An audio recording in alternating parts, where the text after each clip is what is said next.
Hello everybody and welcome to my first experience of a Bentley. And for that occasion I have something rather special. This is a Bentley Brooklands. Now I have to confess that younger JayEmm wasn't really a Bentley fan. I could never honestly see the point in pretty much any of the range. Now as I've matured, so have my tastes. And as it happens, there's quite a lot about a good Bentley that does appeal to me. If nothing else, the sheer level of craftsmanship in these vehicles is absolutely splendid. This vehicle might be 12 or 13 years old, but it really feels like it's $1 million car even now. As it happens, when it was new, it was a £250,000 car. These were not cheap, 230 grand plus options. And this is finished in this beautiful specification of Bernato green, a colour in honour of one of the original Bentley boys, a triple Le Mans winner, and a beautiful wood, and I think this is natural leather or tan brown interior. It is a proper Bentley. The Brooklands is probably famous for many people of my age for being on Top Gear, in an episode where it utterly and totally obliterated its rear tyres.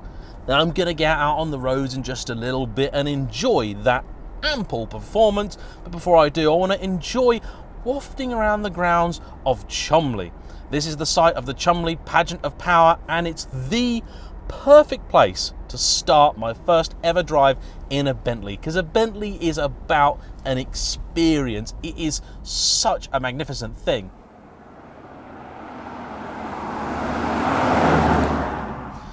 In many ways, the Brooklands really makes no sense whatsoever. Cast your mind back 12 years ago. You're a man about town and you've got £250,000 to drop on something kind of sporty but kind of elegant. A Ferrari 612 is perhaps a little too flash Harry for you. The Porsche Panamera doesn't exist yet. Porsche Cayenne, too football mother. The Bentley Continental GT is a car for peasants and even worse, footballers. But then they come out with this. It is an utterly enormous slab of car. There are miles of bonnet ahead of me and plenty behind me. This is actually a proper four-seater, and I do mean that. There's nothing between the rear seats and there's actually a surprising amount of room back there. It's full of utterly superb details, like the knurling on the inside of the door handle, which is reflected on the other side, so the whole thing just gleams and glints. This paintwork is actually flat and has just undergone 130 hours of correction.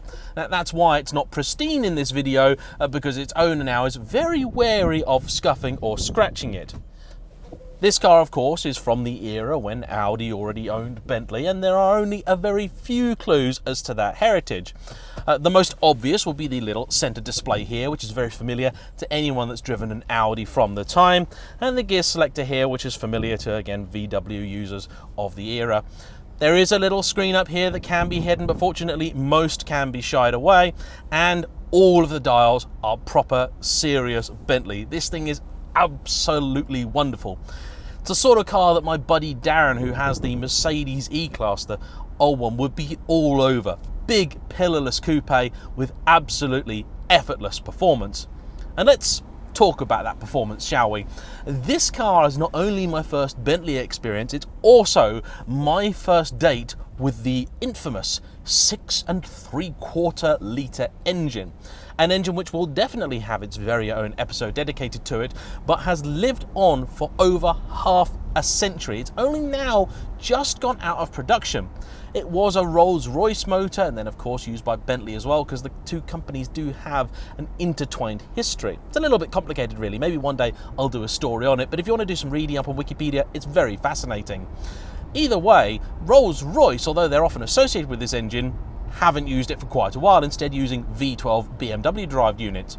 Bentley instead held onto it, and in this car it became a sledgehammer. Earlier versions of the engine, for example in my buddy Laurie's Rolls-Royce Silver Shadow, had very, very modest power figures even for their day. This one is a little less modest. It puts out 530 horsepower and over 1,000 1,000 Newton meters of torque. What does that do?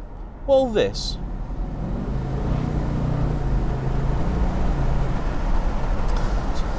What that engine does, when you put your foot down, the engine takes a moment to consider the sheer weight of this vehicle, the best part of 2 3/4 tons, if not slightly more when we sat in it, and then it goes, that's not a problem. I can deal with that. It simply does not care. I feel like I could attach another car to the back of this and it would just pull it along absolutely effortlessly. But of course, it's one thing just mincing about the grounds of a very posh country estate. What's this car like on the road? And I'm going to try and find the widest road I can around here and see just what it's like. Steering is nice and light, as you would expect it. The car is extraordinarily comfortable, even at these low speeds, and often it's low speeds where cars like this can struggle the most. The view is very commanding. You still feel a little claustrophobic in here, as the roof is quite close to your head. It's surprising, but it's not really an issue for me, and everything is leather covered and amazing. To cope with all of that torque, this car has a reinforced version of the ZF 6-speed gearbox. I don't know what they reinforced it with. I presume some big old girders, because that surely is what it takes to cope with this kind of grunt. And let's let her loose, shall we?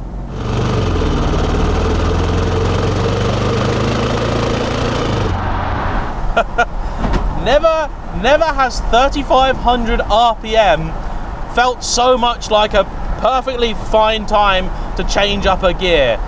This thing isn't going to be rushed, but it's quite happy to do its business in a very effective manner. Oh, it's just marvellous. Let's see what it does around a corner. Oh, it goes around. Now you can feel the fact that there are a couple of football pitches between the two axles on this car. It's certainly no mountain goat, but it is just a magnificent thing. Now, I don't know the specific options on this car. I can tell you that it's probably one of the most used Brooklands out there today, with over 41,000 miles on the clock, and I'm extremely grateful to its owner, Guy, for organising use of the car today. I'd love to have him with me on the passenger seat, but for obvious reasons, I can't. He's instead let me loose with his formerly £250,000 motorised Palace. He's a wonderful chap, and this really is a very, very special car. Now, they're not cheap to maintain, not at all. This car recently visited P&A Wood, who are a world-renowned Rolls-Royce and Bentley specialists, where it had 17 grand spent on it. These are proper old-school cars with proper old-school running costs. Fuel, you don't want to know. I mean, you really you do want to know, don't you? It's bad. It's as bad as you expect it to be. I'm not sure if there is actually a way of finding out in this car how bad the fuel is. There are trip counters and things, but it's single digits most of the time, certainly when you're putting your foot down. And this car has done several big trips with the family, and for that I absolutely commend its owner for being a spiffing chap and doing precisely what these things were designed to do. Absolutely love the properly classy bevy of gauges down here. It's utterly wonderful. We've got outside temperature, we've got a clock, we've got fuel, we've got water temperature, and we've got oil pressure as well. Everything that you would possibly want.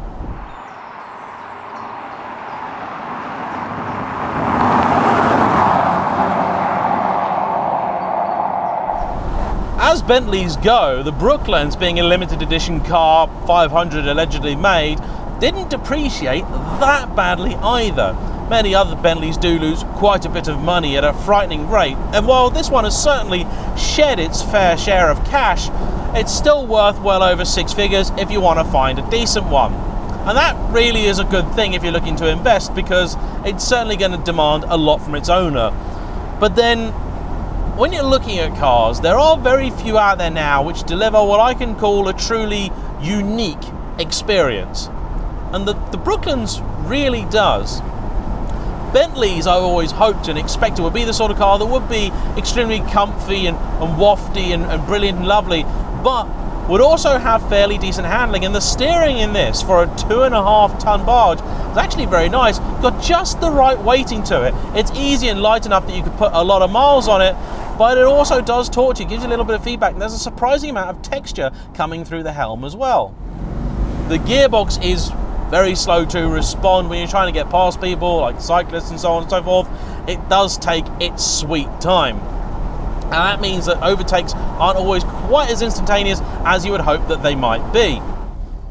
The car does have a sport button. It has sports gearbox mode, and it's got a sport button down here. Oh, sporty ride. Oh, let's see what that does, shall we? I'm just going to ease back for a little bit, and this is the thing about this Bentley, is that I'm now doing half the national speed limit, doing 30 miles an hour, and I would be quite content to do this all the way back to where I began to pick this car's owner up. It is lovely. It is beautiful. Now let me see if I can get the windows up. There are front and rear windows, of course, pillarless coupe. See how serene is this thing? Well, I've got no traffic behind me. Let's put the windows up for a second. Oh yes, it is nice. Now this car is riding on rubber that at the back is probably a bit too big for the car. The tyres do look like they're a little bit awkward. There's nearly an echo in here. Wow, this is surreal. I've never experienced an interior quite like this. Is this glass double glazed? No, it's not. That is surprising. Really would have just expected it to be double glazed, but this is surreal. I feel like I hear stories. You know, with the rooms you get that are just all super quiet. They're all kind of sharp foam and stuff. The dedicated quiet spaces. They say people go slightly strange in them after a while because you just can't hear anything, you just hear yourself. And I feel like I'm in one of those. This is utterly, totally weird. Lovely. I mean, the sport ride is just ruining things a little bit. I'll turn it off, and yeah, you feel the car was just tensed up. You're really herring around a corner. Maybe I'll turn it back on in a second. The sport gearbox mode though seems to be a little bit better. It's a little quicker to shift, but it changes up and changes down a little bit too early. I don't know why it did that all of a sudden. Let me put that in. Okay, so now I have control. So there we go. Let's 1500 RPM, fourth. Oh, it just spools up. So there is definitely a little bit of time. It takes it to about 2000 RPM before those turbos are really, really lit. But it's just not that kind of car. It just feels wrong changing gear in a Brooklands. Horrible gearbox if you want to tell it what to do, but you don't want to tell it what to do you? You want to just let it do its own thing. And I'm putting those windows down because I am enjoying every single second of every single moment that I can right now. And let's be perfectly honest here, the Brooklands is a car that right about now makes just as little sense as when it came out. I expect perhaps, given the fact that a global financial crisis happened at the same moment this car was released, selling 500 of them was probably a bit of a difficult task, certainly at their original asking price. And to so many people, you'd never even consider this car. If you want something big and luxurious, you get an S-Class. If you want a Bentley that handles and goes fast, you get a Continental GT. If you want a sports car, you go and buy a Ferrari or a Porsche or something like that. But that's not the point. The Bentley is just sheer, unadulterated experience and luxury. And although it's not a car, it's really not a car that I would ever own or want to own, I am absolutely so glad that it exists. Just tipping it into that corner. This thing, I've driven my S2000 up here, and this thing, when it wants to, will turn. Not quite as quickly. There's that moment where the weight has to be told what to do and shoved around, but it really will make the bend. And I'm just so glad that they did make this car, that they did say, yeah, someone's gonna buy that. They had the balls to do it and to make it. It's a real proper old school thing, and I'm so glad that my first experience of a Bentley, a proper serious Bentley, was this, because this is absolutely everything I'd want a Bentley to be.